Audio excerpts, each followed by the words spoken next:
तहरीक-ए-लब्बैक के काफ़िले को आज 13वां रोज़ हो चुका है और ये काफ़िला आहिस्ता आहिस्ता बड़ी तादाद में जो है वो इसमें लोग शामिल होते जा रहे हैं और ये पाकिस्तान का तारीख़ी काफ़िला अब बन चुका है। और तहरीक-ए-लब्बैक के सरबराह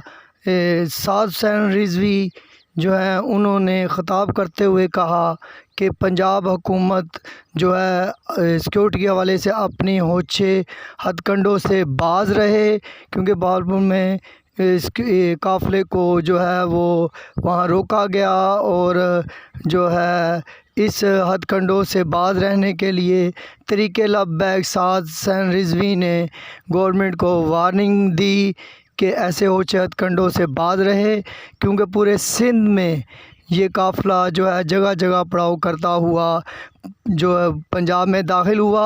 और पूरे सिंध में एक पत्ता भी जो है वो इधर का उधर नहीं हुआ। तो ये पुरअमन जो काफ़िले को जो ना रोका जाए